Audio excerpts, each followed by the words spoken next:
The lightning struck so close that Petra could smell the burning wood before she heard the crack. And in that moment of blinding white terror, she knew the ancient oak above her had split clean through and was about to crush her into the muddy earth. She tried to run, but her legs were weak from 3 days without food, her vision swimming from the fever that had been creeping through her body since she fled the warband. And the rain had turned the forest floor into a treacherous slope. Her boots, stolen from a human soldier she had killed in battle 2 weeks prior, slipped in the mud. She went down hard on her knees, felt the impact jar through her bones, and looked up just in time to see the massive trunk tilting toward her, branches reaching down like skeletal fingers. Then someone grabbed her by the back of her torn leather vest and hauled her sideways with shocking strength. They rolled together through the mud and grass, tumbling down the embankment in a tangle of limbs until they came to rest against a wooden fence post.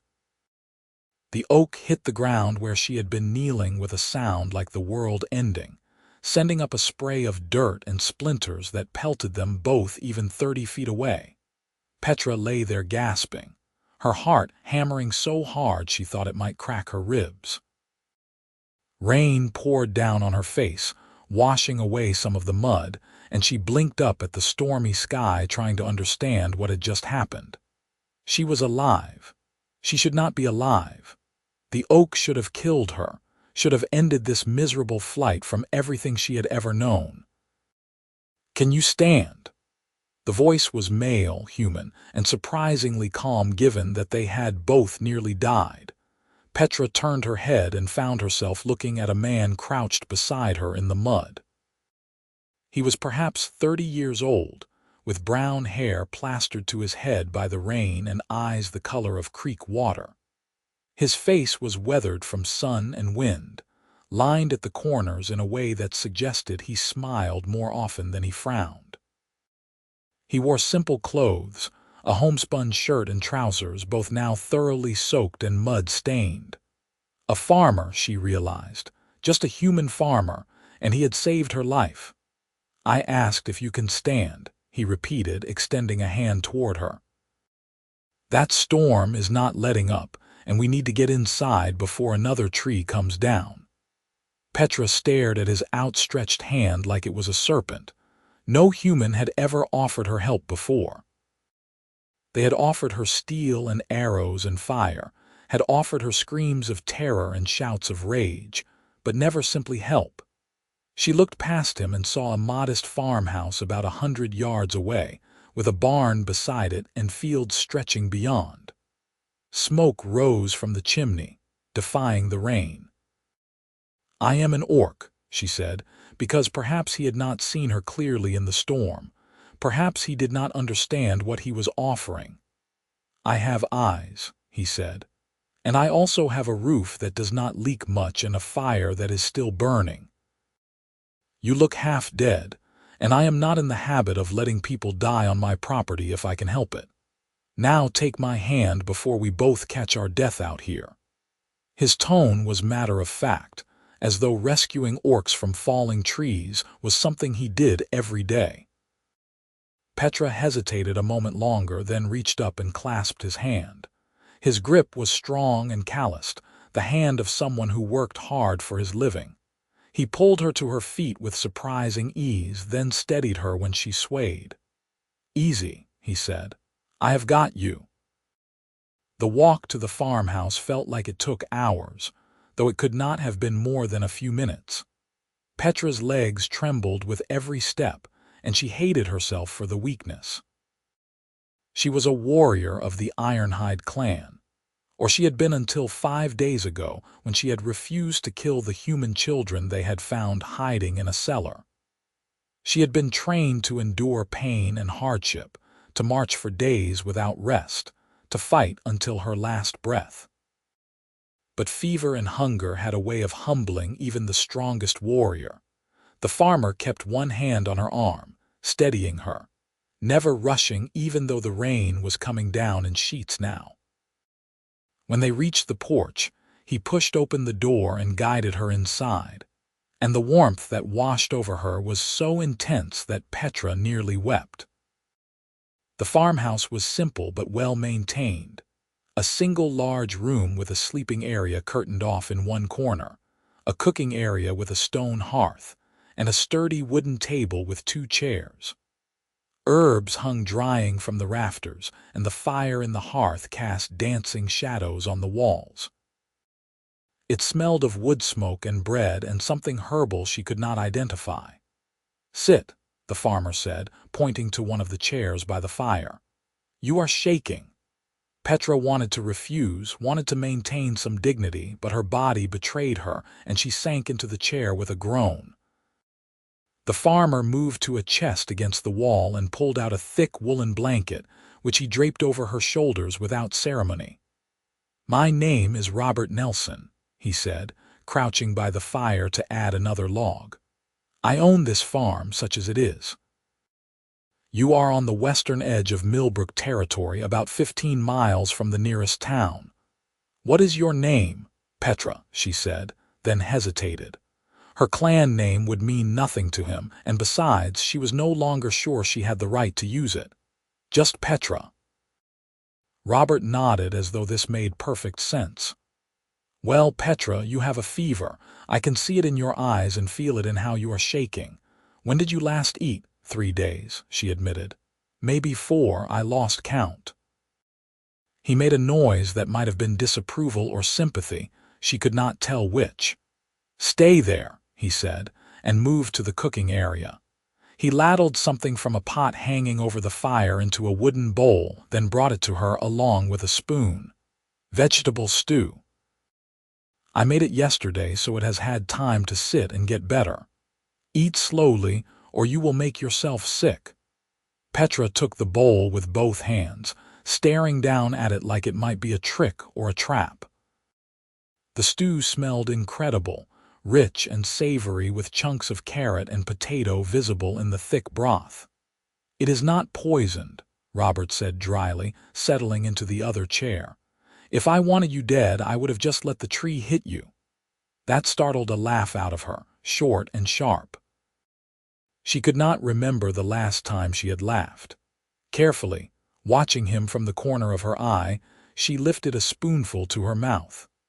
The stew was hot and delicious, and she had to force herself not to gulp it down like an animal. She ate slowly, methodically, while Robert sat in his chair and worked at pulling off his muddy boots. "You are running from something," he said after a while. It was not a question. Petra swallowed another mouthful of stew and considered lying. But what was the point? He had saved her life. The least she owed him was honesty. "My warband," she said. "I disobeyed orders. They would have killed me for it." "What orders did you disobey?" She met his eyes across the space between their chairs. "We raided a farmhouse. There were children hiding in the cellar. Young ones, 5 or 6 years old. My war chief ordered me to kill them." She paused, remembering the way the little girl had looked at her with huge, terrified eyes, the way the boy had tried to shield his sister with his own small body. "I refused. I killed my war chief instead, and then I ran." Robert was quiet for a long moment, his expression unreadable. Then he said, "That took courage." "It took stupidity," Petra corrected bitterly. "Now I have no clan, no home, nothing. I am an outcast, and I am being hunted. Are they close? I do not know. I have been trying to stay ahead of them, but with this fever." She shook her head. "I thought I would die in the forest. The tree would have been faster than starving." "Well, you are not dying today," Robert said firmly. "Finish your stew, and then we will see about getting you out of those wet clothes and into something dry. You can take my bed, and I will sleep out here by the fire." "I cannot take your bed," Petra protested. "You have already done too much." "You can and you will," he said, in that same matter-of-fact tone he had used outside. "You are sick and exhausted, and you need proper rest. I have slept in worse places than a chair by a warm fire, believe me." There was something in the way he said it that made Petra wonder, but she was too tired to ask. She finished the stew, scraping the bowl clean, and Robert took it from her with an approving nod. Good. Now, I think I have some old clothes that might fit you. They belonged to my brother before he moved to the coast. He was tall. He rummaged in the chest again and produced a clean linen shirt and a pair of wool trousers. Petra took them, then looked around awkwardly. Robert seemed to understand immediately. I will step outside and check on the animals, he said. Give you some privacy. Just call when you are decent. He grabbed an oilskin cloak from a peg by the door and ducked back out into the storm, pulling the door shut behind him. Petra sat there for a moment, stunned by his casual kindness, then forced herself to stand. Her legs were steadier now that she had eaten, though the fever still made her head feel like it was stuffed with wool. She stripped off her wet clothes with fumbling fingers, letting them fall in a sodden heap on the floor. The shirt and trousers Robert had given her were clean and soft, worn from many washings but well cared for. The shirt was too big in the shoulders and the trousers had to be rolled at the ankles, but they were dry and warm, and that was all that mattered. You can come back in, she called, and Robert reappeared a moment later, shaking water from his cloak.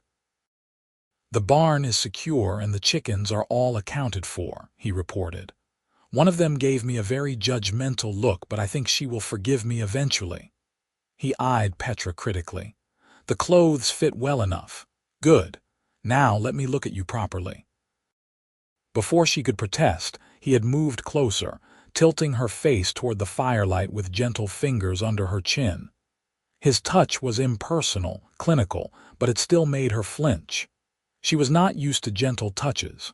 Your eyes are too bright and your skin is hot, he said. Definitely fever. Have you got any wounds? Anything infected? My shoulder, Petra admitted. From a blade 8 days ago. I thought I cleaned it well enough, but... Show me. She hesitated, then pulled the loose collar of the shirt aside to reveal her left shoulder. The wound was ugly, a long gash that she had tried to stitch herself with gut and a needle from her pack. The stitches were crude and the flesh around them was red and swollen, angry-looking. Robert hissed through his teeth. That is infected. Badly. You are lucky you made it this far. He moved to a shelf and began pulling down jars and bottles. I have some experience with this sort of thing. I can clean it properly and give you something for the fever, but it is going to hurt. Pain I can handle, Petra said. I believe you, Robert said. He brought his supplies to the table and gestured for her to sit. This might take a while. Tell me if you need me to stop. He worked with steady competence, first cutting away her crude stitches, then cleaning the wound with something that burned like fire and made Petra bite down hard on her own hand to keep from crying out. He did not apologize or tell her to be brave, just worked quietly and efficiently, occasionally murmuring instructions for her to turn this way or that. When the wound was clean, he packed it with some kind of poultice that smelled strongly of herbs and honey, then bandaged it with strips of clean linen. There, he said at last. That should help. I am going to make you a tea from willow bark for the fever. It tastes terrible, but it works. Why are you doing this? Petra asked suddenly. The question had been building in her chest for the past hour. You do not know me. I am an orc. My people have probably killed humans you knew. Why would you help me? Robert was quiet for a moment, measuring out dried bark into a cup. Finally he said, 6 years ago I was a soldier. I fought in the border wars. I killed my share of orcs and saw my share of friends die. He poured boiling water over the bark and stirred it absently. Then one day I took an arrow in the leg and it got infected. I was dying. My own unit left me behind because we were retreating and they could not carry me. I thought that was it, thought I would die alone in some muddy field. He looked up at her, his creek water eyes steady. An old woman found me. She was not a soldier. just someone whose farm had been in the path of the fighting. She had every reason to hate soldiers, to let me die. But she did not. She dragged me into her root cellar and tended my wounds for 2 weeks until I could walk again. She never asked for anything in return. When I asked her why, she said that she was tired of death, tired of hate. She said that kindness was the only weapon she had left. He brought the cup to Petra and pressed it into her hands. I think about that a lot, about how easy it would have been for her to leave me, about how I would be dead if she had made the sensible choice, the safe choice. So when I see someone who needs help, I help them. It is that simple. Petra stared at him, then down at the cup in her hands. The tea smelled bitter but not unpleasant.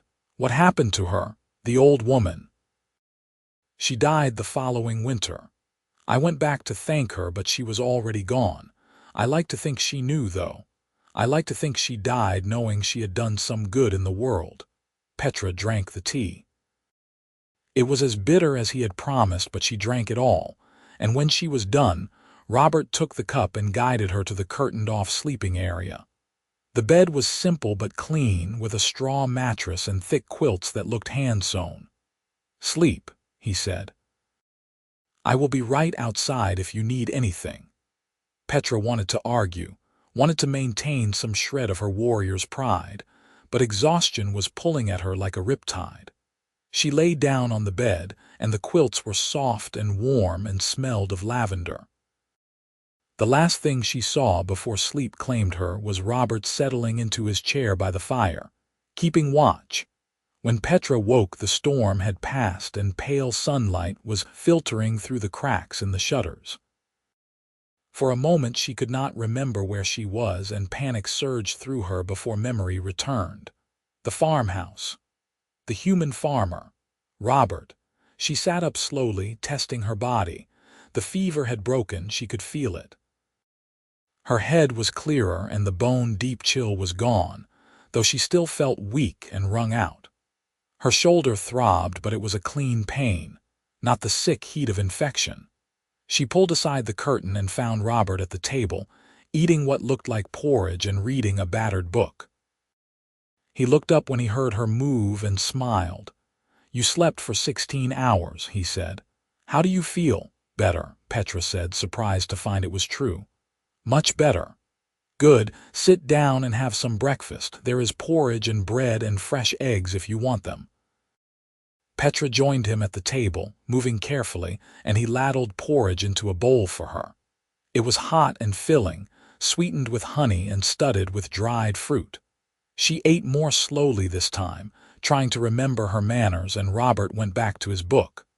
"What are you reading?" she asked after a while. He held up the book so she could see the cover.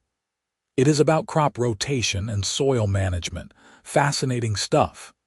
His tone was dry enough that she could not tell if he was serious or joking. "Can you teach me your letters?" The question surprised her as much as it probably surprised him. "I never learned. Orcs do not write much, but I think if I am going to make a new life, I should learn." Robert looked at her for a long moment, something complicated passing across his face. Then he nodded. "I can teach you. It will give us something to do in the evenings." "You are assuming I will stay," Petra said carefully. "I cannot stay. My warband will be looking for me. If they find me here, they will kill you too." "How many are in your warband?" "There were 20 when I left.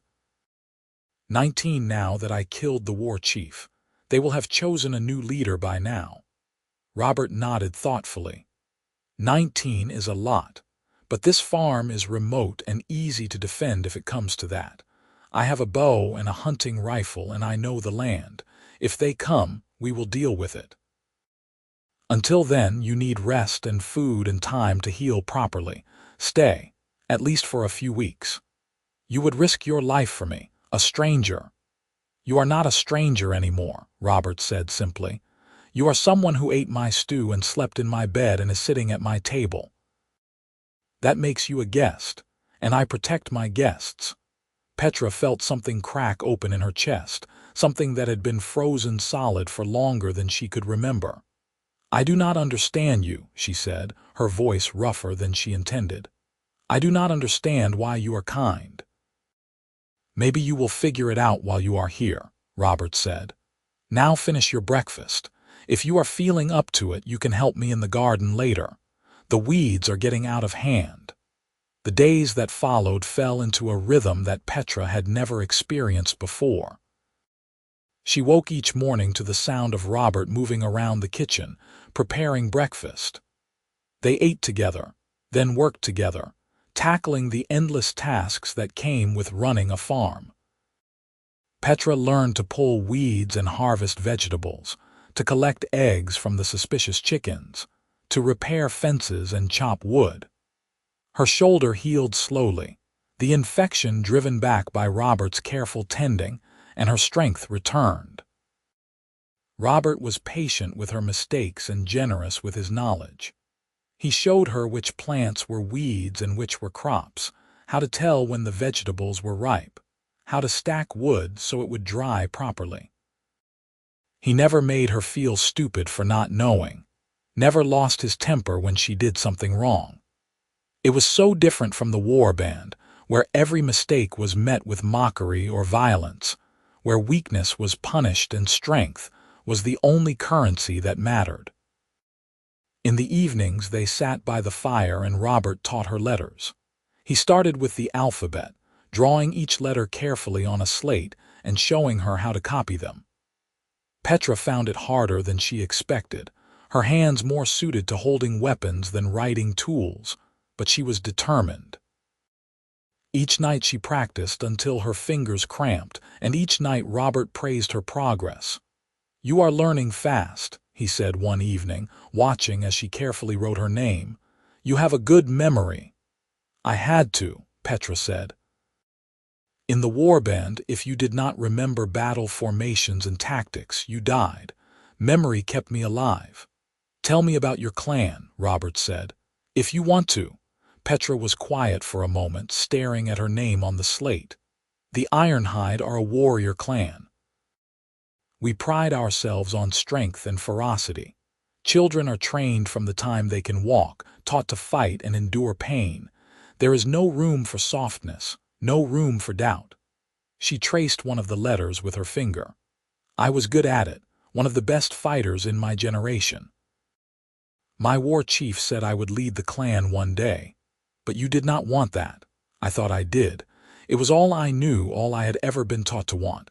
But then—" She paused, remembering the farmhouse, the children, the choice that had changed everything. "When I looked at those children, I saw myself, terrified, helpless. And I thought about all the times I had been terrified and helpless and how no one had ever shown me mercy. I thought about what kind of leader I would be if I killed them, what kind of person." She looked up at Robert. "I could not do it. Even knowing what it would cost me, I could not do it." "Then you made the right choice," Robert said firmly. "It might not feel like it now, but you did." "I destroyed my life." "No, you started a new one. There is a difference." Petra wanted to believe him. Some days she almost did. 3 weeks after she arrived, Petra was in the garden pulling weeds when she heard horses.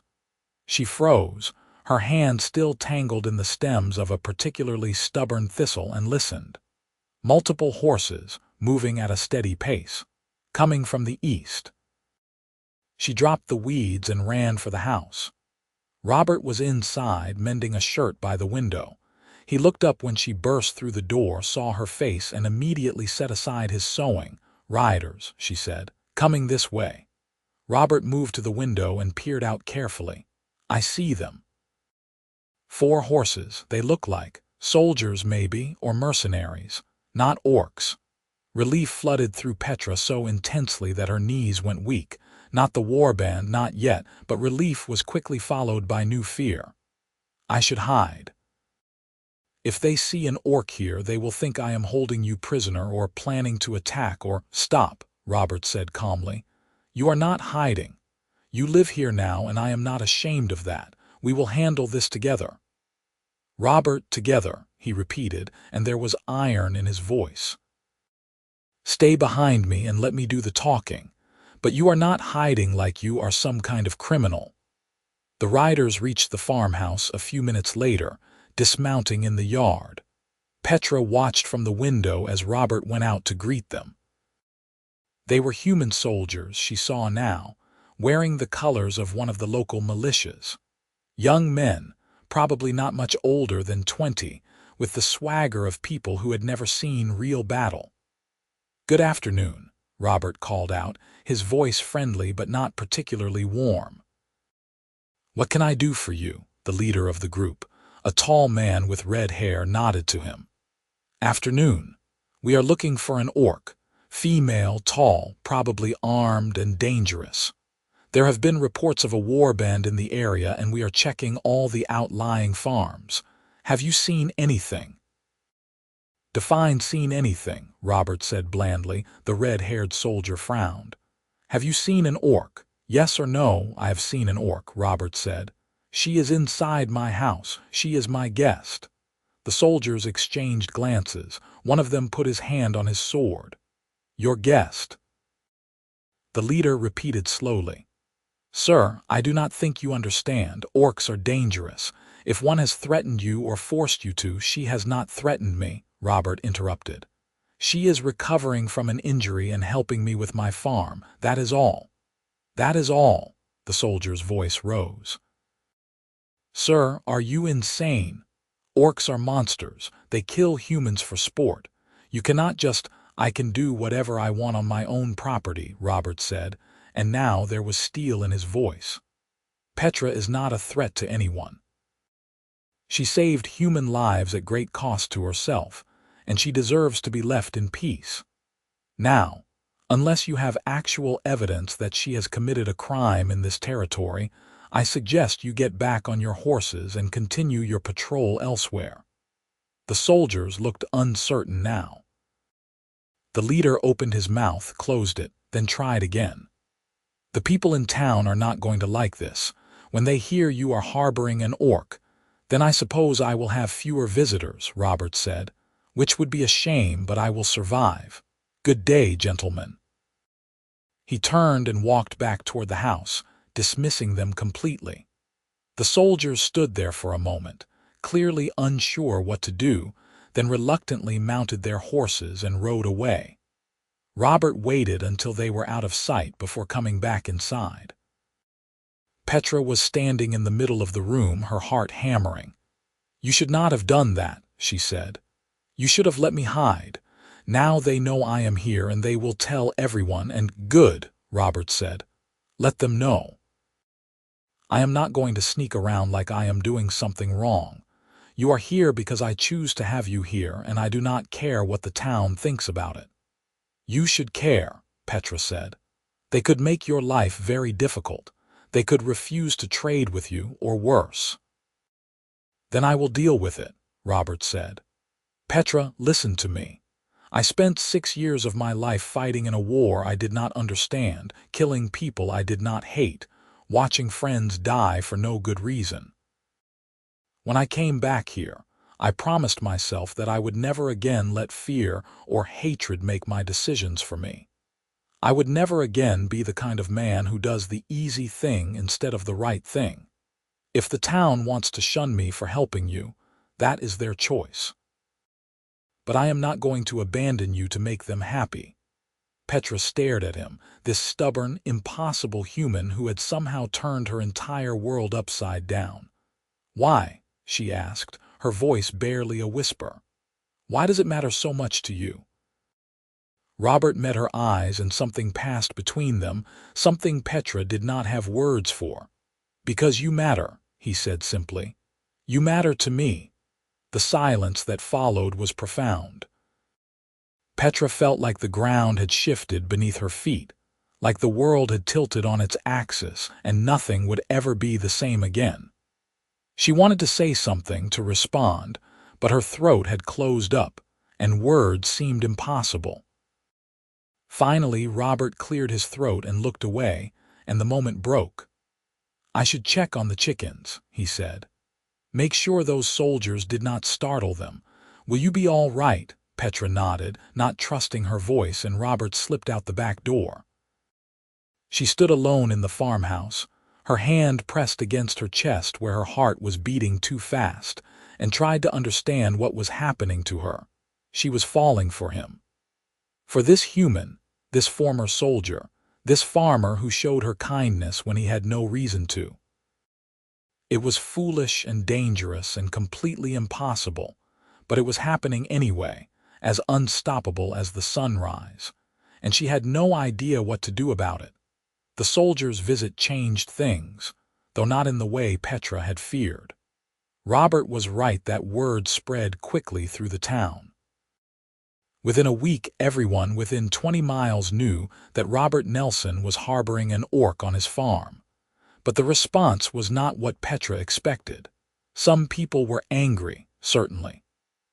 A delegation of town elders came to lecture Robert about safety and propriety and the natural order of things. He listened politely, offered them nothing, and sent them on their way. A few neighbors stopped visiting, stopped waving when they passed on the road. Robert did not seem to care, but others surprised her. The old widow who lived on the next farm over brought them a basket of preserves and told Robert that she admired his courage. A young couple who were newly married and farming their first plot of land stopped by to ask if Petra could help them raise a barn beam since she was stronger than either of them. Petra helped, and they paid her with fresh bread and shy smiles. Slowly, carefully, Petra began to realize that not all humans were the same. Some were hateful, yes, but others were simply scared, and some were brave enough to look past their fear. It was a strange revelation for someone who had been taught all her life that humans were the enemy, that they all thought the same and wanted the same thing. The death of all orcs. People are complicated, Robert said one evening when she tried to articulate this to him. Some are good, some are bad, most are somewhere in between, same as orcs, I imagine. I suppose, Petra said. She was practicing her letters again, copying a passage from one of Robert's books. In the war band, we were taught that humans were all the same, weak, treacherous, cruel. It made it easier to kill them. I imagine it did, Robert said. We were taught the same about orcs, that you were all savage monsters who felt no pain and showed no mercy. It made it easier for us too. He paused. Lot of lies on both sides, I think. Lot of good people dying because of those lies. Do you think it will ever change? Petra asked. Do you think humans and orcs will ever live in peace? I do not know, Robert said honestly. Maybe not in our lifetimes, but I think we can do our part. We can prove that it is possible at least. That is something. Petra looked at him, at this man who had saved her life and given her a home and taught her to read, and felt that dangerous warmth spreading through her chest again. You are a good man, Robert Nelson, he smiled, a little self-consciously. I try. I fail often enough, but I try. Summer deepened into late season, the days long and warm, the nights comfortable. Petra's shoulder healed completely, leaving only a thin scar. She grew stronger, her body recovering from the weeks of hardship, and she threw herself into the work of the farm with enthusiasm. There was something deeply satisfying about planting seeds and watching them grow, about caring for animals and seeing them thrive. It was so different from the destruction she had been trained for, and she found herself craving it like water in a drought. She and Robert fell into an easy companionship. They worked side by side during the day, ate their meals together, spent their evenings by the fire reading or talking. Robert taught her to play chess with a battered set he had inherited from his father, and Petra turned out to have a knack for strategy. They played most nights, trading wins and losses, arguing cheerfully over tactics. It was peaceful. It was good. And it terrified Petra because she knew it could not last. The warband would find her eventually. They had to. She had killed their war chief, had shamed the entire clan by showing mercy to humans. They could not let that stand. Every day that passed, every morning she woke up safe and whole was borrowed time. She should leave. She knew that. Should slip away in the night and lead the danger away from Robert, away from this place that had started to feel like home. But she was selfish and she was weak and she stayed. And Robert, who was not stupid, must have known what she was thinking because one night in late summer he said, without looking up from his book, "You know you are allowed to stay, right? For as long as you want. Forever if you choose." Petra's hand froze mid-move, her knight hovering over the chessboard. "Robert, I know you are waiting for the other shoe to drop," he continued. "I know you think this is temporary, but it does not have to be. You could stay. We could make this work." "My warband will have to go through me to get to you," Robert said firmly, "and I do not plan on making that easy. Petra, He finally looked up, his creek water eyes meeting hers. "I am not good at this, at talking about feelings, but I need you to know that I want you here. Not just because you are useful, though you are. Not just because I feel sorry for you, though I did at first. I want you here because—" He trailed off, frustrated, then tried again. "Because you matter to me. Because when I think about this farm, about my future, I cannot imagine it without you in it. Does that make sense?" Petra's breath had stopped somewhere in her chest. "Robert, I am an orc. You are a human. This thing between us, it is impossible." "Why?" he asked. "Because other people say so. Because it is not how things are usually done. Petra, I have spent enough of my life doing what other people expected. I am too old and too tired to start caring again now." "It is not just about what other people think," Petra said, though her voice was shaking. "It is about what is safe, what is smart. You deserve someone who will not bring danger to your door, someone who—" "Someone who what? Someone human." Robert shook his head. "I do not want someone human, I want you. Your strength, your courage, your terrible chess strategy." "My chess strategy is not terrible," Petra protested weakly. "You move your queen too early every single time," Robert said, but he was smiling. "Petra, I am not asking you to make a decision right now. I am just asking you to think about it, about staying, about building a life here, with me." Petra looked at him, at this impossible, wonderful man, and felt something break open inside her. "I am thinking about it," she whispered. "I have been thinking about it for weeks. I think about it every morning when I wake up and every night before I sleep. I think about what it would be like to stay, to be happy, to have a home. And then I think about what will happen when my warband finds me, and I am terrified." "Then let me be terrified with you," Robert said. "Let me help carry that weight. You do not have to face it alone." Petra closed her eyes.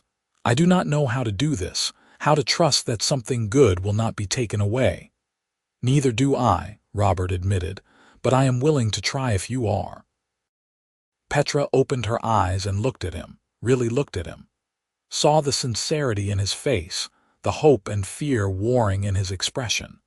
Saw a man who had every reason to hate her people, who had fought and killed and been wounded in their wars, choosing kindness anyway. Choosing her. "Yes," she said. "Yes, I will try." Robert's smile was like sunrise. He reached across the chessboard and took her hand, his calloused fingers lacing with hers. They sat like that for a long moment, connected, neither of them speaking because words seemed insufficient. Finally Robert said, voice rough, "We should probably figure out what we are doing here." "What do you mean, I mean?" He squeezed her hand gently. "Are we courting?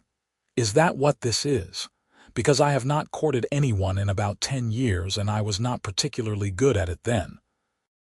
Petra could not help but laugh. "I have never courted anyone. In the warband we just took what we wanted. There was no romance, no gentleness, just strength." "Then we are both going to be terrible at this," Robert said. "Perfect. We can be terrible together." "That sounds nice," Petra said, and meant it. They did try, in their own fumbling way. Robert brought Petra wildflowers from the meadow and she pretended not to be pleased. though she kept them in a jar on the windowsill. Petra caught a wild turkey and roasted it for dinner, and Robert ate 3 helpings and declared it the best meal he had ever had. They worked side by side in the fields, their shoulders brushing, finding excuses to touch. In the evenings they sat closer together by the fire, Robert reading aloud from his books while Petra listened with her head on his shoulder. It was sweet and strange, and nothing like what either of them had known before. They were learning together, figuring out what it meant to care for someone not as a comrade or a convenience but as a partner, as someone they might love. The first time Robert kissed her, it was late evening and they were sitting on the porch watching the sunset. The sky was painted in shades of orange and pink, and the air smelled of hay and summer heat. Robert had been quiet for a while, just watching the colors change, and then he turned to her and said, "Can I kiss you?" Petra's heart jumped into her throat. "Yes," she managed. He leaned in slowly, giving her time to pull away if she wanted, and pressed his lips to hers. It was gentle, almost chaste, nothing like the rough couplings she had known in the warband. His lips were soft and warm, and he tasted like the mint tea they had been drinking. When he pulled back, his eyes were uncertain, searching her face. "Was that all right?" he asked. "It was perfect," Petra said, and pulled him back for another kiss, less gentle this time, more urgent. Robert made a surprised sound against her mouth, but responded, his hands coming up to cup her face, his thumbs stroking along her cheekbones.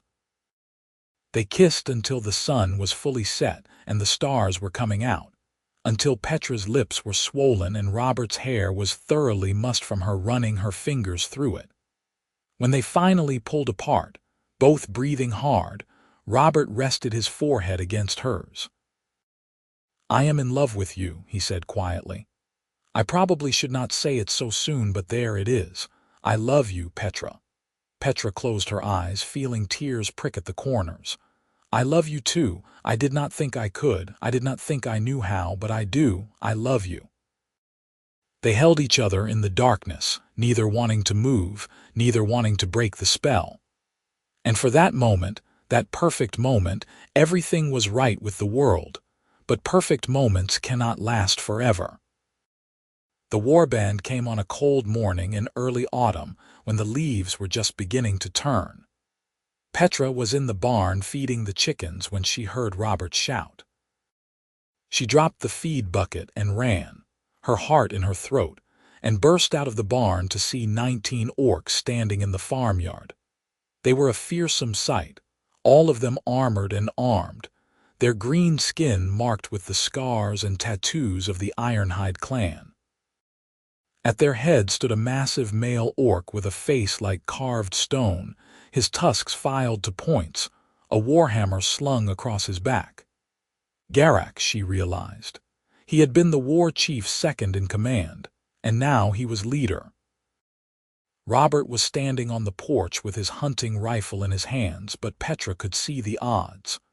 One human with a gun against 19 veteran warriors. It would not even be a fight. "Petra Vorgast," Garak said, his voice carrying across the yard. "Traitor, clan killer, you have been found." Petra walked forward slowly, putting herself between the warband and Robert. "I am here," she said, keeping her voice steady. "What do you want?" "What do we want?" Garak laughed, a harsh sound. "Justice. Vengeance, your head on a pike. You killed our war chief. You showed mercy to human whelps. You broke every oath you ever swore." "I showed mercy to children," Petra said. "That is not a crime." "It is weakness," Garak snarled. "And the Ironhide do not tolerate weakness. You will return with us to face judgment, or we will kill you here and now." "If you want her, you will have to go through me," Robert said from the porch. He had raised the rifle and was sighting down the barrel at Garak. His hands were steady. "And I promise you, I will take at least 3 of you with me before I go down, maybe 4 if I am lucky." "Robert, no," Petra said urgently. "Do not do this, they will kill you." Then we die together, Robert said. I am not letting them take you. Garak looked between them, his expression unreadable. The human cares for you, he said to Petra. How touching, how pathetic.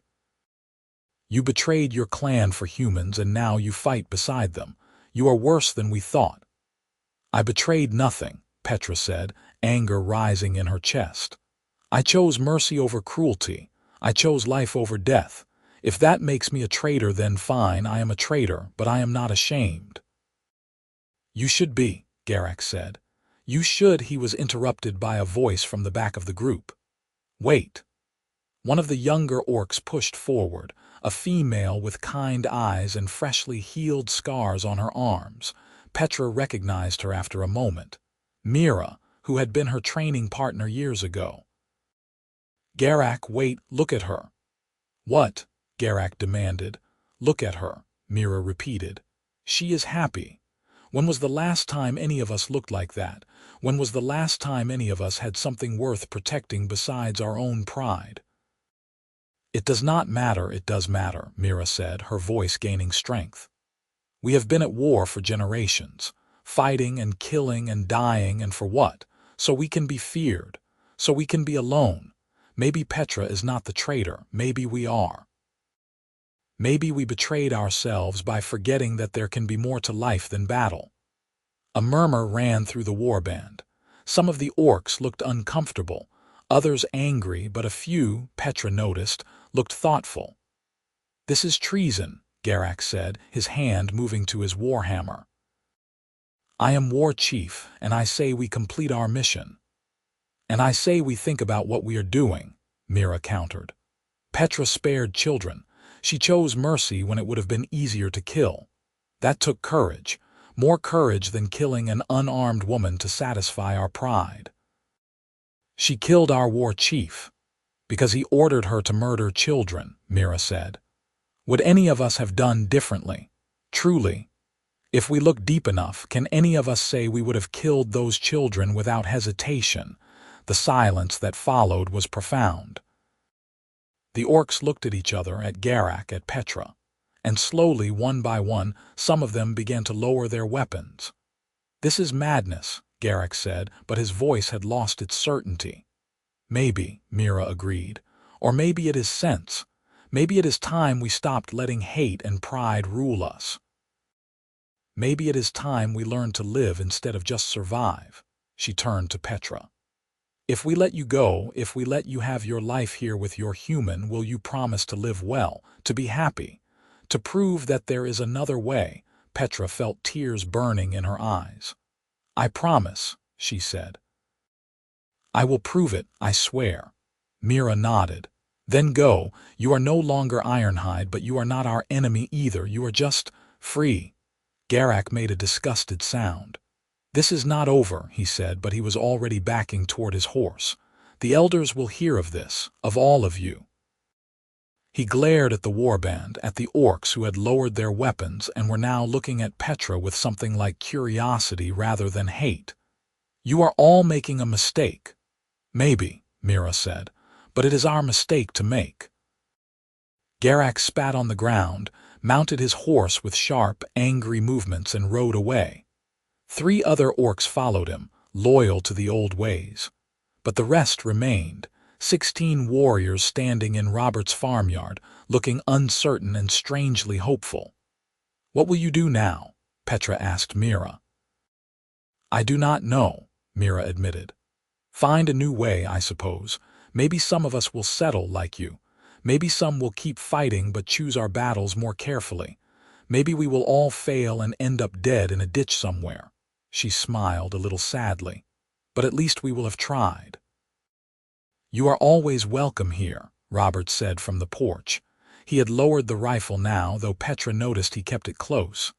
Any of you, if you need help or a place to rest or just someone to talk to, my door is open.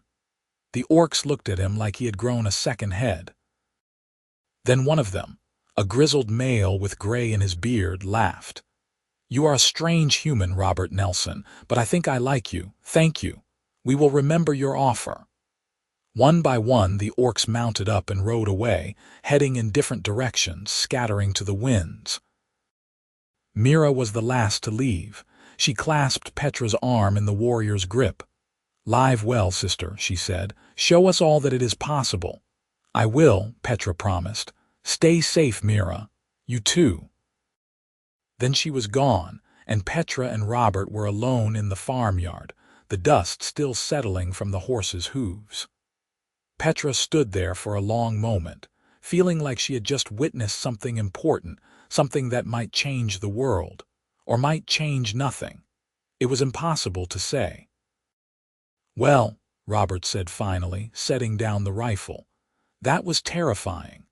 Petra turned to him and started to laugh, slightly hysterical, relief and fear and joy all mixing together. "You were going to fight them. You were actually going to fight 19 warriors with a rifle and what harsh language." "I was going to fight them with love and spite," Robert corrected. "The rifle was just a bonus." He stepped down from the porch and pulled her into his arms, holding her tight. "I meant what I said. I am not letting anyone take you. Not now, not ever." Petra buried her face in his shoulder and breathed him in, his smell of soap and earth and home. "I love you," she said. "I love you so much it terrifies me." "Good," Robert said. "I am terrified too. We can be terrified together, remember." They stood like that for a long time, just holding each other, until the sun climbed higher and the chickens started complaining about their interrupted breakfast.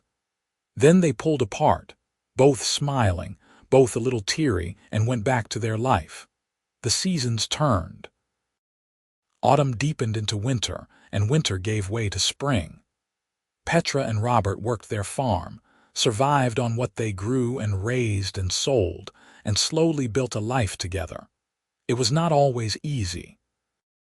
There were still people in town who would not trade with them, who crossed the street when they saw Petra coming. There were hard days when the weather was bad or the crops failed, days when money was tight and tempers were short. But there were also good days. Days when the sun was warm and the work was satisfying, and they sat on the porch in the evening watching the stars come out. Days when neighbors stopped by with gifts or requests for help, slowly learning to see Petra as a person rather than a monster. Days when Robert made her laugh so hard she snorted, or when Petra surprised him with something she had learned, and his face lit up with pride. On a warm spring evening, a year after Petra had first arrived, Robert brought her out to the old oak. It had been cleared away months ago, cut up for firewood and structural beams, but a new sapling had been planted in its place. Already it was growing, reaching toward the sky with fresh green leaves. "I wanted to show you something," Robert said, taking her hand. He led her to the sapling and knelt beside it, pulling something from his pocket. A small wooden box carved with careful detail. Petra's heart started to pound. "Robert, I am not good at speeches," he said, "but I need you to hear this. Petra, you came into my life like a storm. Sudden and powerful and impossible to ignore. You changed everything.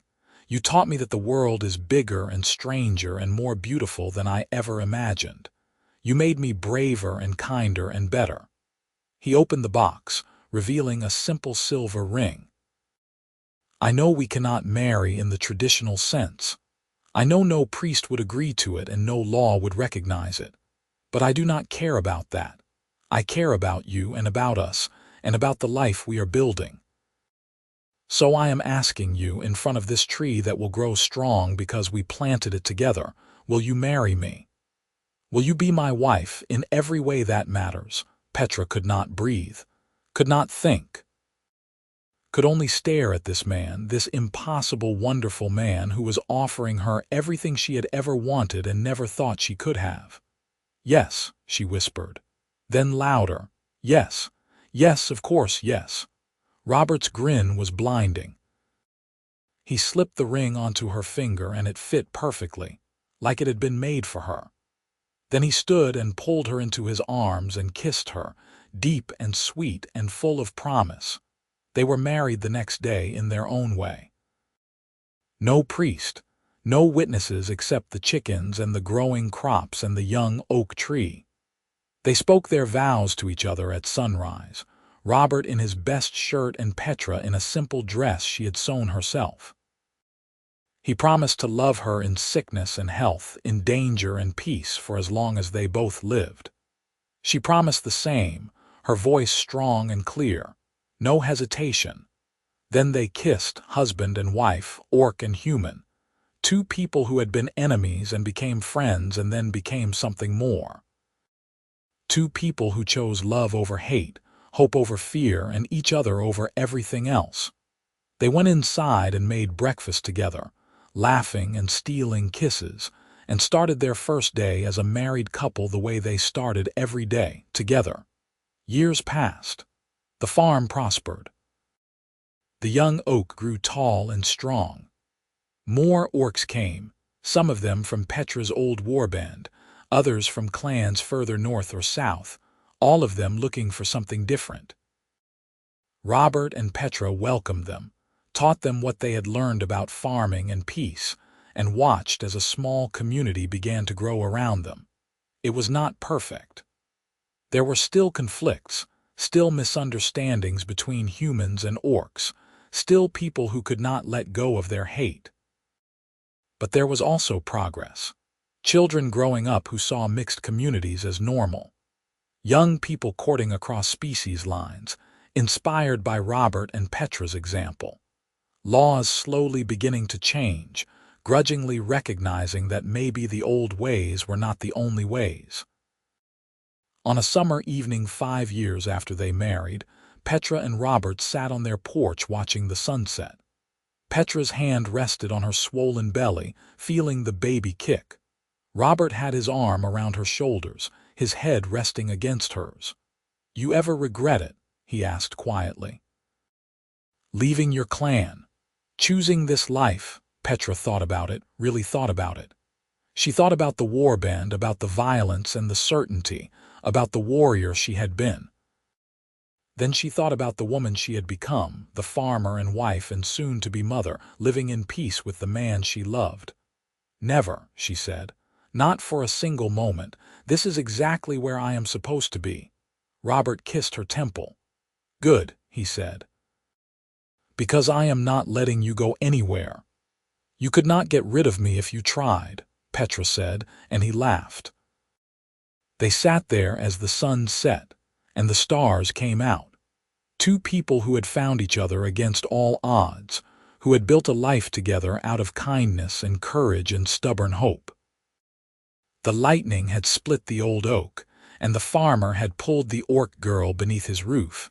And from that moment of chance and choice, a whole new world had grown. Their daughter was born in autumn, during the harvest. She came into the world squalling and perfect, with Robert's creek water eyes and Petra's pointed ears, her skin a soft shade of olive green. They named her Sarah, after the old woman who had saved Robert's life all those years ago, and she was fierce and curious and loved beyond measure. More children followed, each one a blend of human and orc, each one a living testament to the fact that love could bridge any divide. The farm expanded, became a homestead, then a small village as more mixed families settled nearby. Robert and Petra became leaders without meaning to, simply by living their lives with integrity and showing others that a different way was possible. On their 10th wedding anniversary, they stood beneath the oak tree, which had grown tall and strong, its branches spreading wide to shade half the yard. Their children played nearby, laughing and shouting, while friends and neighbors gathered for a feast. Robert took Petra's hand and smiled at her, that same warm smile that had melted her defenses all those years ago. "Thank you," he said, "for taking a chance on me, on us." "Thank you for pulling me beneath your roof," Petra replied, "for saving my life in every way that matters." "We saved each other," Robert said, and kissed her. The feast lasted late into the night, with music and dancing and more food than anyone could reasonably eat. Petra danced with Robert, her husband, the man who had chosen love when hate would have been easier. She looked around at the faces of their friends, human and orc alike, at their children playing together at the home they had built, and felt a fierce joy settle into her bones. The lightning had split the old oak, and from that moment of destruction had come creation. From fear had come courage. From hate had come love. And from two people who should have been enemies had come a family, a community, a future worth fighting for. Petra and Robert lived long lives, surrounded by children and grandchildren and great-grandchildren, all of them carrying forward the legacy of two people who dared to choose differently. They grew old together, their hair going gray, their hands becoming gnarled with age, but their love never diminished. If anything, it grew stronger with each passing year, deep and steady and sure. On a quiet spring morning, when they were both very old, they sat together on their porch as they had done 10,000 times before. The oak tree, now massive and ancient in its own right, shaded the entire yard. Children played beneath its branches, the latest generation of a family that had started with an impossible choice and an act of desperate kindness. "You think we made a difference?" Petra asked, her voice soft with age but still strong. Robert squeezed her hand. "Look around. What do you think?" Petra looked. She saw humans and orcs living side by side, working together, raising families together. She saw children who would never know the old hatreds, who would grow up believing that love was possible between anyone, regardless of species or history. She saw a future that was brighter and kinder than the past. "Yes," she said, "I think we did." "Then that is enough," Robert said. "That is more than enough." They sat in comfortable silence, these two old warriors who had laid down their weapons and picked up hope instead. The sun was warm on their faces, and the breeze carried the scent of growing things.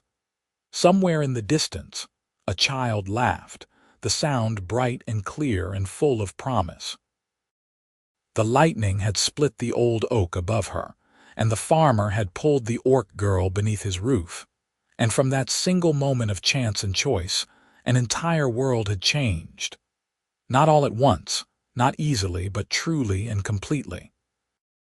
And that, Robert and Petra agreed, was the greatest victory of all.